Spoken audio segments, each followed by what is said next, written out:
Pecinta Balika Padu dimanapun kalian berada, semoga kalian diberikan rezeki yang berlimpah. Amin amin ya robbal alamin.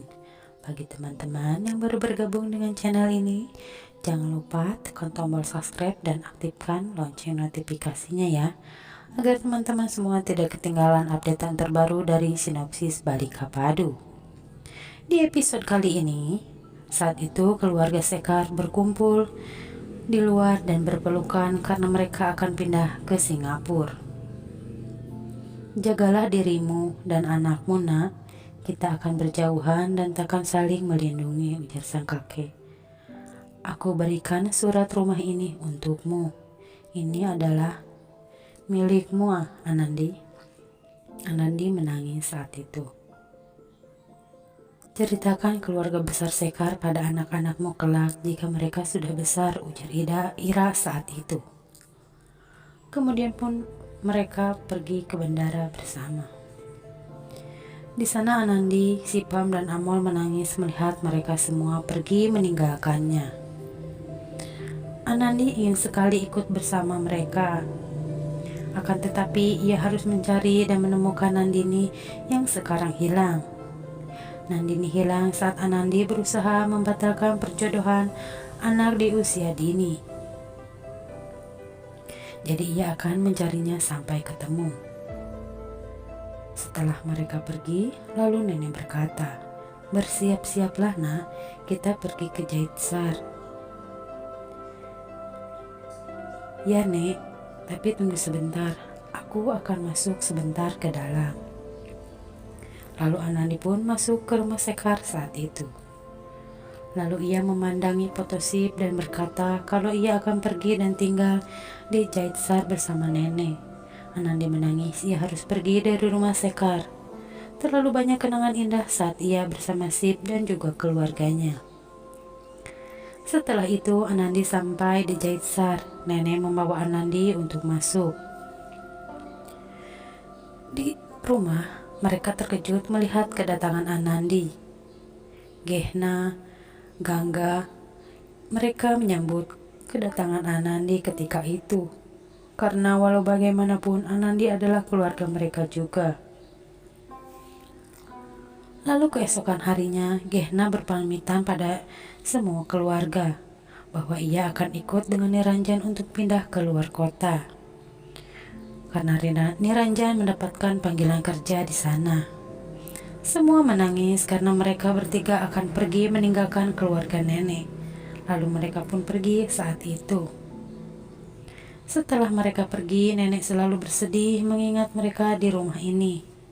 Karena satu persatu keluarganya pergi meninggalkannya. "Sudahlah nek, kau jangan bersedih. Paman Niranjan pasti akan membawa Bibi dan Nandu jika ia ada waktu," ujar Anandi. "Semoga kalian betah di tempat baru kalian," nenek mendoakan mereka saat itu. Lalu di pagi hari, nenek dan Anandi pun pergi ke kuil. Di sana orang yang menculik Nandini datang juga ke kuil yang sama. Lalu tiba-tiba saat itu Anandi hampir terjatuh. Tangannya mengenai patung dan kotor. "Nek, tunggulah aku di sini. Aku akan mencuci tanganku sebentar." Lalu Anandi pun pergi saat itu. Di saat bersamaan, orang jahat itu melintas di hadapan nenek. Tapi nenek tak menyadari Nandini ada di sana karena nenek tak mengenali penculik Nandini. "Tunggulah," ujar nenek pada penculik itu. Seketika mereka kaget. Mereka takut kalau nenek tahu ia menculik Nandini. "Cepat, kau pergilah," ujar Akhira pada istrinya agar ia membawa Nandini pergi dari hadapan nenek. "Apakah ini dompet milikmu?" ujar nenek. Karena nenek menemukan dompet Akhira yang terjatuh. "Ya, terima kasih nek," ujar Akhira, lalu ia pun bergegas pergi. Lalu saat itu Anandi pun menemui nenek. Dan di sana Akhira pergi ke dalam kuil untuk melakukan puja. Di sana pun Anandi dan nenek masuk dan berdoa. Saat itu Anandi mendengar tangisan Nandini. Anandi pun berusaha mencari asal suara tangisan Nandini. Anandi terus mencari tapi ia tak berhasil menemukan Nandini di kuil itu. Sedangkan keluarga Ahira akan pergi dari kuil tersebut. Tapi Anandi tak putus asa, ia yakin Nandini ada di sana. "Kenapa Anandi?" ujar nenek padanya. "Perasaanku tak tenang. Apakah Nandini ada di kuil ini, Nek?" "Baiklah, ayo kita berdoa agar hatimu lebih tenang." Lalu mereka pun duduk. Tak berapa lama, Ahira kembali lagi ke kuil untuk mengambil selendang Nandini yang tertinggal. Lalu saat itu, Anandi terkejut melihat penculik itu akan pergi dari kuil tersebut. Anandi mengingat saat-saat Nandini dibawa oleh pria tersebut. Ahira pun terkejut melihat Anandi ada di sana. Lalu bergegas Anandi menghampirinya. Ia bertanya, "Di mana kau sembunyikan putriku?" Ahira ketakutan saat itu. Anandi lalu berteriak, "Jawab, di mana putriku?"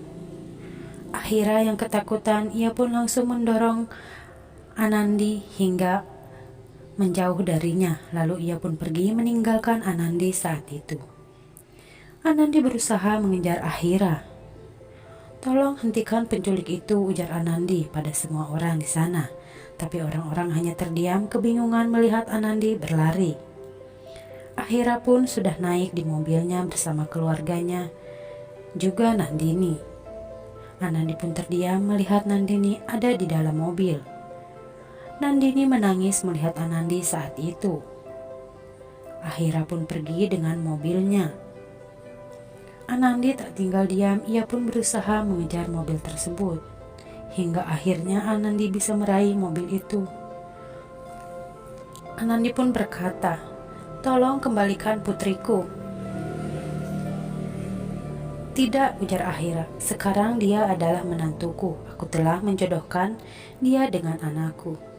Seketika Anandi terkejut mendengar itu semua. Ia tak percaya kalau Nandini telah dijodohkan dengan anak laki-lakinya. Lalu mereka pun pergi saat itu. Anandi menangis tak bisa menyelamatkan Nandini dari orang jahat itu. Lalu orang-orang dan nenek menghampiri Anandi. "Tolong kejar mobil itu," ujar nenek pada sopirnya. Tapi sayang, mobil nenek tak menyala saat itu. Anandi terus menangis saat itu. Ia mengingat terus Nandini sambil menciumi selendangnya. Lalu setelah itu di rumah Anandi masih terbayang akan Nandini yang menangis ingin kembali padanya. Saat itu nenek datang menghampirinya. "Ayo Anandi, kita rayakan acara Holi malam ini." "Bagaimana bisa, Nek? Aku merayakan acara Holi, sedangkan Nandini tak bisa kuselamatkan. Aku tak terima karena Nandini sekarang sudah dijodohkan oleh penjahat itu." Seketika nenek terkejut mendengar perkataan Anandi. Sedangkan di luar, keluarga nenek sudah bersiap untuk menyambut malam Holi saat itu. Lalu nenek pun keluar menghampiri mereka dengan menggendong Sipang.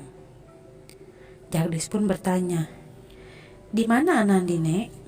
Tapi nenek hanya terdiam tak menjawab apa-apa. Saat itu Jagdis pun berniat untuk menjemput Anandi di dalam. Di kamar, Anandi menangis mendengar mereka merayakan malam Holi. Lalu ia pun mengingat kenangannya dengan Jagdis yang dijodohkan di usia dini.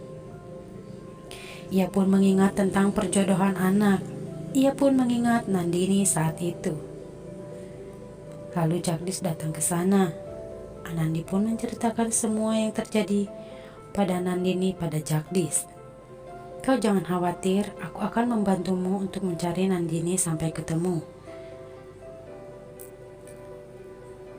Anandi pun bersemangat karena Jagdis memberi harapan padanya. Lalu ia pun mau untuk keluar. Di sana, Anandi bergabung dengan keluarga nenek. Aku berjanji akan terima kalau ada orang tua yang menjodohkan anak di usia dini. Karena pasti mereka akan punya masa depan seperti aku di tempo dulu. Aku bersumpah untuk menghapus tradisi itu. Semua hanya terdiam mendengar sumpah Anandi. Lalu setelah 11 tahun kemudian, Anandi menjadi guru persilatan. Di sana Anandi melatih anak-anak perempuan untuk membela dirinya agar mereka terjauh dari perjodohan usia dini. Terima kasih telah menyaksikan sinopsis Balika Padu kali ini. Nantikan episode-episode berikutnya yang makin seru. Channel ini mohon undur diri.